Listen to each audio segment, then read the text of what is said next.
जय श्रीकृष्ण राम राम भाई माने जय जगन्नाथ। आज ई टॉपिक आम कथा लगमा जेन की सृष्टिर वर्णन केन हिसाब है। पहला तार माने कि अंडा आसला या कुकुड़ा छुआ आसला। जदि कुकुड़ा छुआ आसला तो से कुकुड़ा छुआ केन आड़ू आसला, और जदि अंडा आसला तो से अंडा केन आड़ू आसला। तो ई टॉपिक रे तार माने कि मुई बतामी जेन की सृष्टिर वर्णन कहार द्वारा हेइछे, या अंडा या कुकुड़ा छुआ। इन तार माने कि समस्त कन्फ्यूज रे थिसन जे एक्चुअली अंडा आसी थे। जदि अंडा आसीछे तार पर छुआ आसबा, जदि छुआ नहीं हेले अंडा केनु आसबा।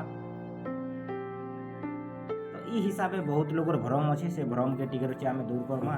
जेन की सृष्टि वर्णन गरुड़ पुराण हिसाबे जेनटा अच्छे से हिसाबे मुझे कही दूचे सृष्टिर वर्णन। और वर्तमान जे गरुड़ पुराण देखी तार माने कि पढ़ी करी जे पढ़ीछन से ही जानी पारबे सृष्टिर वर्णन केनता कर हेइछि। इनु अच्छे जे सृष्टिर वर्णन तार माने कि सर्वप्रथम बहुत बड़ तार माने कि विराट विशाल काय तार माने कि जेतकी आकाश रो एडकी अंडा तार माने कि सर्वप्रथम पहला थी आसला। से अंडा रे भगवान श्री हरि से परमात्मा प्रवेश करसन। से अंडा रे प्रवेश करी करी सृष्टिर रचना ब्रह्मा विष्णु महेश्वर तार माने कि ई तीन लोग को तार माने कि सेवा देसन। आउ जेतकी भी ब्रह्मा विष्णु महेश्वर आमे कहूछन, से ब्रह्मा विष्णु महेश्वर ई तीनटा तार माने कि ई तीन लोग तार माने कि सृष्टिर वर्णन जेन करिछन सेन सेवा करिछन। सिर्फ सेवा, ई सेवा रे भाग नहीं थिले खाली, लेकिन से अंडा भितरे भगवान श्री हरि से परमात्मा से अविनाशी अंतर्यामी से परम पुरुष से ही अंडा भितर प्रवेश कले और सृष्टिर रचना कले। और ई सृष्टिर रचना बेले जेते बेले रजगुण रे उत्पन्न ब्रह्मा आरु जेनता जेनता ई तीन गुण रे उत्पन्न तार माने कि ई तीनटा देव ताकर द्वारा सेवा द्वारा ही सृष्टि रचना हो गला। आरु जेते बेले भगवान विष्णु जगतर पालन करता, ब्रह्मा सृष्टि करता, आरु रुद्र होछि जे संहार करता। तो ई तीन लोगर द्वारा ई तीनटा देव ही सृष्टिर रचना कले। और सर्वप्रथम तार माने कि से हिरण्यमय अंडा आसीथिला। से हिरण्यमय अंडा आसला, तार पछे भगवान से भितरे ढुकले और तार पछे सृष्टिर रचना कले, वर्णन कले। गरुड़ पुराण रे तार माने कि वर्णन अछि से तार।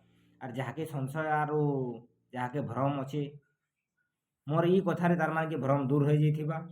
आर भी जहाँके संशय अच्छे से वर्तमान तार माने कि गरुड़ पुराण के जाई करी देखी पारबे, चेक करी पारबे, तार पर भ्रम दूर हेबा।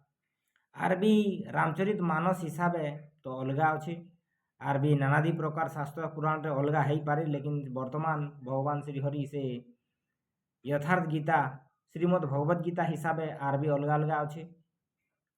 सृष्टिर वर्णन जेन की आर भी अलगा अलगा शास्त्र रे अलगा अलगा अच्छे वर्णन।